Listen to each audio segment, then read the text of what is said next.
हिमालय के ऊंचे पहाड़ों में बर्फ से ढकी चोटियों के बीच बसा था सीतापुर गांव। यहां जिंदगी सादी थी, शहर की भागदौड़ से दूर। गांव वाले प्रकृति के साथ मिलजुल कर रहते थे।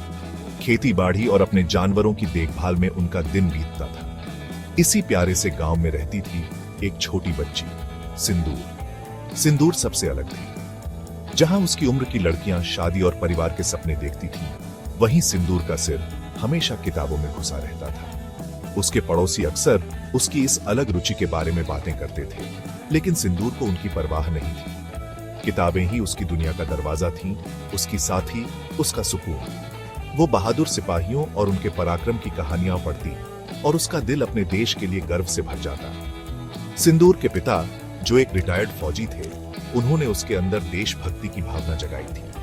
वो अक्सर उसे अपनी फौज के दिनों की कहानियां सुनाते, जिससे उसके मन में अपने वतन के लिए गहरा प्यार पैदा हुआ। सिंदूर भी एक दिन अपने देश की सेवा करना चाहती थी, अपने पिता और किताबों के नायकों की तरह। उसे क्या पता था कि उसका मौका उससे भी जल्दी आ जाएगा, जितना उसने सोचा था।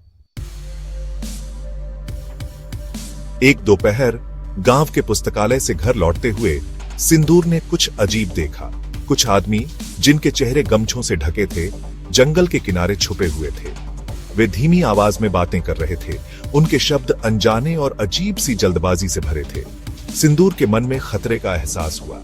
उसे अपने पिता की बात याद आई। एक सच्चा देशभक्त हमेशा चौकन्ना रहता है, अपने देश के खिलाफ, खतरों के प्रति सतर्क। कर्तव्य की भावना और अपनी अटूट देशभक्ति से प्रेरित होकर सिंदूर ने जांच करने का फैसला किया। वो सावधानी से उन आदमियों का पीछा करने लगी, उनसे एक सुरक्षित दूरी बनाए रखते थे। वे आदमी जंगल के अंदर एक खुले मैदान में गायब हो गए। सिंदूर और पास गई। उसका दिल जोर से धड़क रहा था।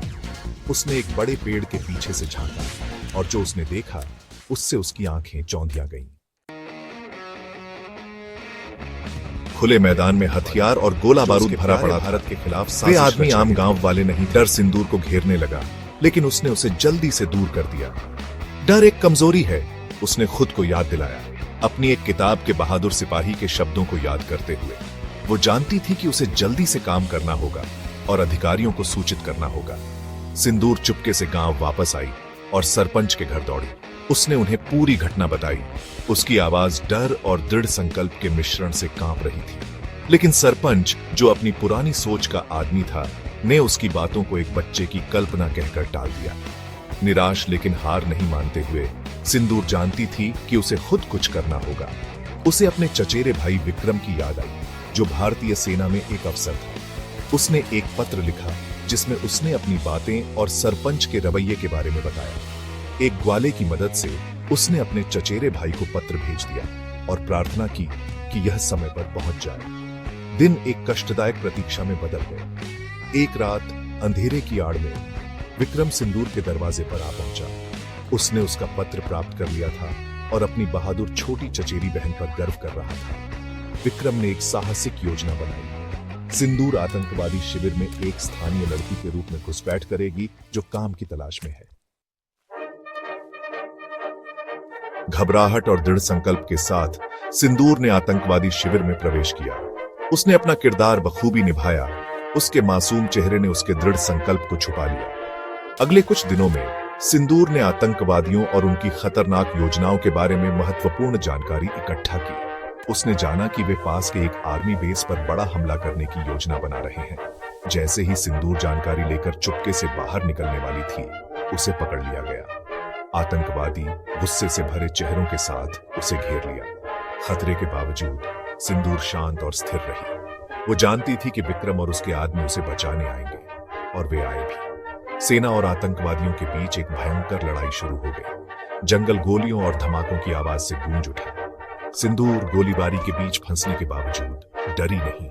उसने शिविर के नक्शे के बारे में अपने ज्ञान का उपयोग सेना का मार्गदर्शन करने के लिए किया। उसकी बहादुरी विपरीत परिस्थितियों में भी चमक रही थी। सिंदूर की अमूल्य जानकारी और बहादुरी के कारण सेना ने आतंकवादियों को सफलतापूर्वक निष्क्रिय कर दिया, एक बड़ी आपदा को टाल दिया। उसके सम्मान में ऑपरेशन सिंदूर नाम का यह मिशन एक 16 साल की लड़की के असाधारण साहस का प्रमाण बन गया। सिंदूर एक राष्ट्रीय नायिका बन गई। उसे पुरस्कारों और प्रशंसा से नवाजा गया। उसकी कहानी ने देश भर में लाखों लोगों को प्रेरित किया, लेकिन सिंदूर के लिए असली इनाम यह जानना था कि उसने अपने देश की सेवा की और अनगिनत लोगों की जान बचाई। सिंदूर की कहानी आशा और प्रेरणा की किरण के रूप में काम करती है। यह साबित करती है कि जब साहस और देशभक्ति की बात आती है तो उम्र कोई बाधा नहीं।